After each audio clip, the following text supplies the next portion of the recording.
We ready? Well, really excited about this weekend. One, it's a chance to honor a number of teams, the Missouri Valley champions from 50 years ago, from 20 years ago, and from 10 years ago. And we have a function tonight to get to be around all of those guys, a social event. So to see people who've contributed and invested in Shocker basketball, and then I know the guys from 50 years ago who played here and won a Missouri Valley championship. They are in that same stratosphere of investment in Wichita State as Mike Kennedy. So a chance to offer Mike after 46 years of service. And Kevin Saul shared with me the ticket sales. I know there last week, I think it was, you could get a general admission ticket for $12. Now you get two of them for $21. So we're getting cheaper. My daughters, both of my daughters, when they played volleyball, like they would charge you $15 just to go in and watch that little 30-minute match. So heck of an opportunity here to get people who've really been impacted not only by these teams but by Mike, and a chance to honor him. But there will be a good basketball game going on, as well as you have us and Temple just amongst the top five in the conference. And being able to play those guys, my time here, they've had our number. We played twice there.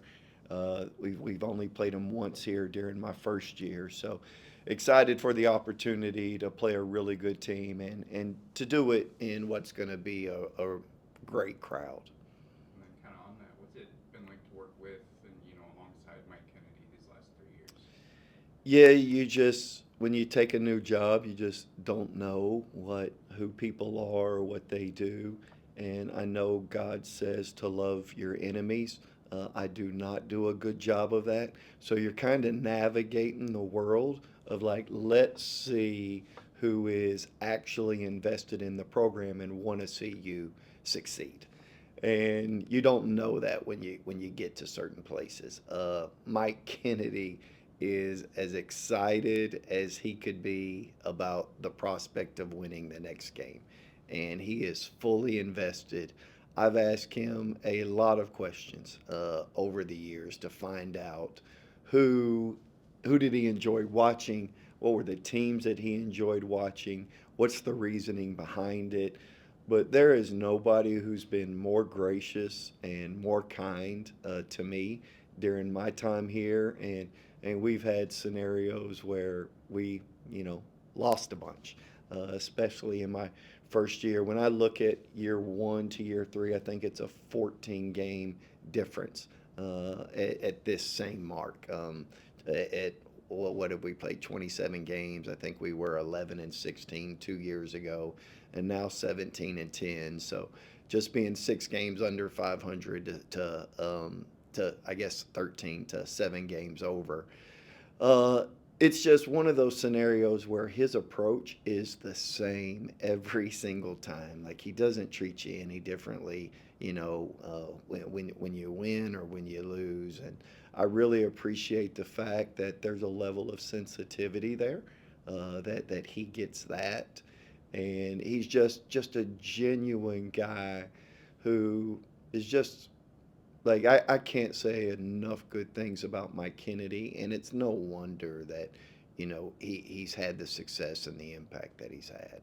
And then to kind of follow up with that, what do you think it'll be like once he's retired? I don't know. I'll see who's asking me the questions on the other side, but I think there's a lot of Shocker fans who've gotten used to a familiar voice. My daughter, who's a freshman in college, when she travels or doesn't have access to ESPN, she's in her car, she listens to Mike, and she'll often tell me, I enjoy listening to Mr. Kennedy more than I do actually the ESPN announcers. So, not that those ESPN announcers, she's not talking about Bob, so if Bob hears this, don't take offense, Bob. Shane, too.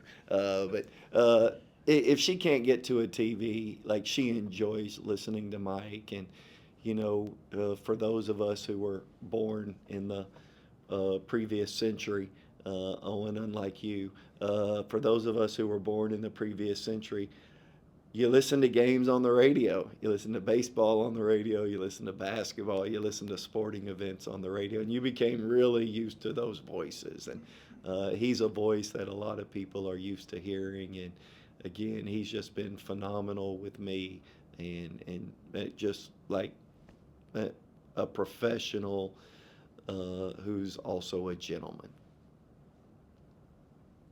And what do you make of KG's just knack for just insane?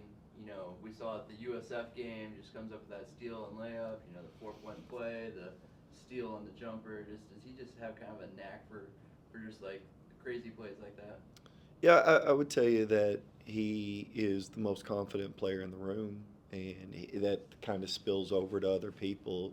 I've shared with you before. He encourages guys to take shots that aren't necessarily aligned with the coaching staff, and so we have to educate KG on some of what we're trying to get done in order to be efficient. But because of his confidence and how much it overflows, I think it pours into other people. But you do have to have, not only do you have to have instincts, you have to have belief. And so you need belief, and you have to have it from people, whatever the score is, whatever the time is. And I would tell you that's just one of those attributes that I gravitate towards. I don't do well with the people who live under the darkness of doom, and that is never him. I enjoy optimistic people. I think there was a study done. I'm going to attribute it to the wrong people, so I'll stay away from it. But so the number one attribute that people have who actually succeed is optimism, and optimism in the face of adversity. As Winston Churchill said, success is going from one failure to another with no loss of enthusiasm. That is KG. KG could miss 5 shots, and he's going to make the next one. But his level of belief, you just gravitate towards people like that, because you know what? You can experience things that don't go your way, understanding that if you'll just stay at it, it'll happen. And he is the epitome of that. So you could know he was a really good shooter when you were recruiting him. Did you know about his other benefits to having him on the team? Yeah, one, I knew he loved basketball. And I don't do well with people who like basketball. You have to love it. I've mentioned this before about how the Heat culture, how I think it was Quentin Richardson who said, if you do not like basketball, or if you do not love basketball, do not go to the Miami Heat. Like, they only want people who are obsessed. So every time I called him, he was in the gym. Hey, I call him at different hours of the day. Every time I called him, hey, just got done hooping. Hey, coach, I'm about to hoop. Can I call you back? So I knew that instantly struck with me. I don't have any hobbies, so this is all I do. So I try to find people who are obsessed about getting better. And at the same time, he's more than a shooter, right? He's a scorer. There's a lot of people who can shoot, but they can't necessarily score.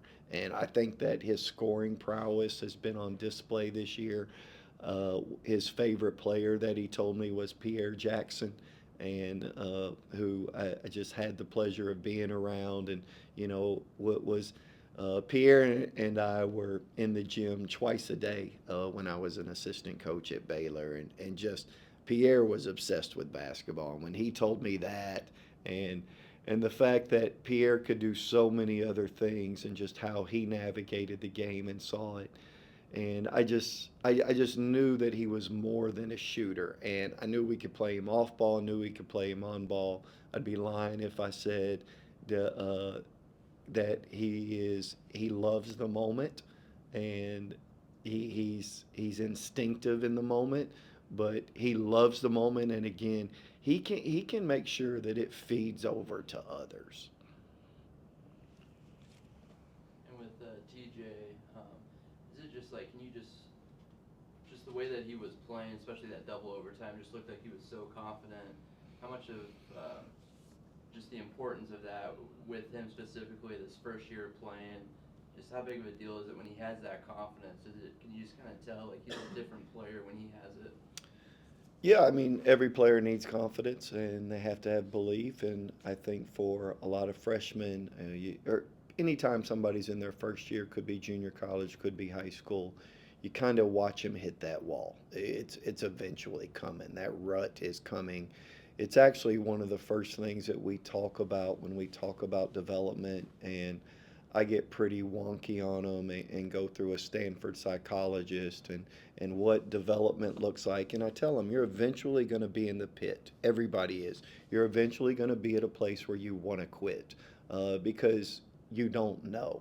You just do not have the knowledge and understanding. Not only have you never experienced a game, but you've never experienced a practice, an individual, a weight room. So it's all going to be new to you. And you're going to get to a point to where you say, this is too much for me. And I think when you add on the mental aspects that players have to go through during the course of the season, the film, the meetings, the laborious activities in their mind, they think they're just coming in and they're hooping. And that's not the case. And so they're going to get to the pit. We get through and we tell them, you're going to get there. And some things are going to happen. And they're pretty predictable. But you're going to have to rely on some people. You can either check out and tap out and quit. It's an option. Most people don't. Your older guys will. You know, if you're a senior, you can kind of watch them get disengaged because they just realize that it's not going to happen for me.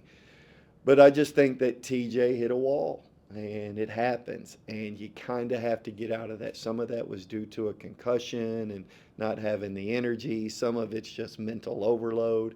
I will tell you that, to his credit, I think his experience last year of having to sit out an entire year and you're not as mentally engaged, I think that helped him.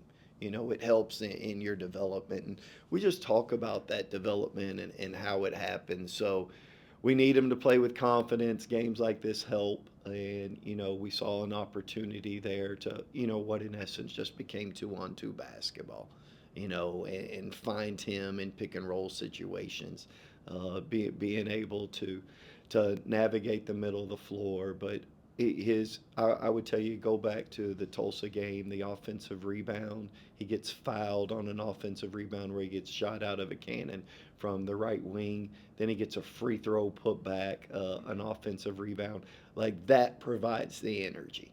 And I think if he continues to do that, you'll see other things. But you have to have the juice first. The thing that happened, the one play that I was really excited about for him is we end up missing a shot, but he goes, right? And we tell him, oh, guys, we won't know unless we go, if we can get the ball. And he goes, and he gets checked, and they check him out of bounds. It looks like a hockey hit. And we get free throws out of that simply because he's given the effort that's required in order to put us in a position to win. So just really proud of him and his ability to basically kind of get out of a rut. And because you don't know if players are, and this experience is for him, and you're more happy for players than anything else. And if he can continue to have success in that ball screen, like, how much just gives you another option on offense? Because, you know, Mike and KG can be on that other side and space it. Like, how valuable can that be if TJ can become more of a guy like in that ball screen? Depends. You know, I think that just because coverages are different, right? You know, I mean, there's 17 different ways to defend a ball screen, and we saw two the other night as it pertained to TJ. So navigating the other 15, that's different, you know, and so you have to kind of get through it. You have to see it. You have to play.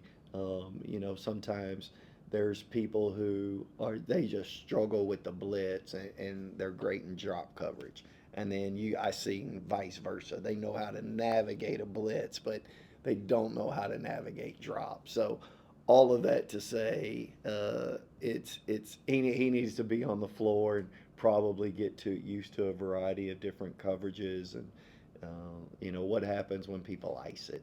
You know, what happens when they ice to a blitz or ice to a switch? So all of that, I just think he needs to play more and see more, and he figures things out, to his credit. With Dylan this week against his former team, just a kind of a rare in-conference conference transfer? I mean, is he excited about the opportunity to play against a place that he was at for a year? I haven't asked him, we haven't even brought it up. I think Dylan's excited to play every game, and he's I don't know if he's added to the scouting report or not. We got back at 3:30 in the morning yesterday. So Thursday we met with the team briefly for 20 minutes yesterday because we couldn't just. I knew how fatigued they were and overloaded they were. So I haven't asked him. Dylan, to his credit, he loves playing basketball. So he forgets our play calls sometimes. So we haven't asked him about Temple's play calls. We've had some players who come in and they remember every single play that the other team has ran. And I don't even know if we've asked Dylan. Coach Polino has done a phenomenal job on this scout. And again, we presented it. We'll go over it here shortly with the guys one more time. But to answer your question, it's a long-winded way to say I don't know. And then your good friend Jerome Tang, obviously got cut loose at Kansas State. Have you had any conversations with him since Sunday evening? I have. What stands out to you about Temple? Say it again. What stands out to you about Temple? Really good guard play. I mean, when you look at Jordan Mason and Darian Ford, their ability to really kind of navigate, and then they have really good wings. I mean, Gavin obviously was Player of the Week in this league. You just look at the pieces that they have, and then they do a phenomenal job of keeping you off the glass. And I mean, you go look at their South Florida win and their ability to make shots and defend, and I just think they don't turn the ball over. They have phenomenal guard play. They have excellent wings. They have bigs that are kind of a force down there. I know people think because undersized from a big category, 6'8", that I think it's Daradolu. Forgive me if I mispronounce his name, which I'm sure I did. But the number 11, just like the girth that he provides. And so they do a good job of limiting. And, you have Gavin, who's top 3 in the league in blocking shots at the wing position. And so, I mean, he's top 50 in the country. So they just present a multitude of problems offensively and defensively. And Darian Ford, his ability to go downhill, and I know he's a lefty, but his ability to go downhill right and left presents a problem because you just can't turn around and take away a hand. And to go back to TJ, using that space that defenses give him because he's not a threat on the three-point line, is that kind of like the ongoing challenge for him to figure out how to use that to his advantage? Yeah, I mean, and then again, it depends on what they're doing defensively. I mean, the other night we saw drop and we saw switch, and so like, can you see that? Can you get in there and make the plays? The more important thing that I thought TJ did was he played under control. If you look at the and one late, it's off of 2 feet. If you look at the dime to Emmanuel Okorafor, it's off of 2 feet. Like sometimes bad players can get sped up. And not only do you have to play under control, like the thing that players don't understand is they think they're more open than they actually are, just because there's pieces moving behind them and out of their peripheral. And so you have to have a power base. He has a power base. Like, it's not just playing off of 2 feet. It's having a base to where you have some level of explosion and decision-making ability. So you go back to the fact that he looks fresh this time of year, and that's important. And then at the same time, he's got decision-making ability, has ball handling ability at his size. We just have to continue to get him to play more with a power base and under control, and I thought he did that the other night. Then, like, big picture wise, obviously it's tough to win on the road, and you guys will take them however they get. But like, big picture, was that like up to the standard that you wanted from the team, or is that something where you watch the film and it's like, man, we have to be better next time? I mean, you always think you have to be better, but you realize that, that's a good team. I watched I think it was St. John's go into Marquette the other night and struggle. And they were able to pull one out. I think Creighton goes into UConn and wins. And you just realize that this is conference. I don't think we faced anybody. I know Jordan Riley hadn't shot more than 30 shots all year. He shot 37 of them the other night. And that's a tough cover. He does not stop until he gets to his spots. And I actually thought we did a halfway decent job. I mean, 16 of 37 from the field is not awful. But you realize just how good he is. And then Gio, I mean, as you saw in the first bucket of the game, this is not a small dude. I mean, he just played through Emmanuel Okorafor. So they're all different. They're all hard. I don't think you ever play to like, man, that's as good as you're going to play. But, you've heard me say this before. We're not going to overreact. Let's find a way to win a basketball game. Let's do the things necessary that are required to, and you march forward. This is basketball. This isn't football. You don't have 11 guys, and you know what? You may win. Hey, you may win 7 spots. The other team may win 4. This is 2 guys on the court who are good can really, really make a difference. And again, they have good players. I mean, to go to FAU to beat them, we weren't able to do that. To go to Rice, we weren't able to beat them at home. They went to Rice and win by 10. So I think I get it. People just look at some numbers, and they're totally unfamiliar with the team and the play. So yeah, I'm proud of our guys. So when you reach late February and there's so much to play for, practices feel different? Is it easier to get the guys' attention? Does anything change as you get to this point of the calendar? I don't think so. There's probably a lot more mental than physical. And reminded, Dave Odom told me this long time ago. And he said, never forget that legs feed the wolves. And I've always remembered that. And I remember when we started adopting that philosophical approach at Baylor, we weren't very good our first 4 years. Year 5, we went to the NCAA tournament, but when you're on half the death penalty, you're probably not going to be very good for a while. But I remember when we started winning and going to second weekends of March and being in contention for conference championships, just really, really learned that lesson. So I think it's more mental than physical, but the physical has to be intense. So I thought the practice prior to us going to East Carolina was good. And it's usually 90 minutes, an hour to 90 minutes of like, how intense can we make it? And to do so also without getting guys hurt. So there's a balance there. Anything else? Thanks, guys.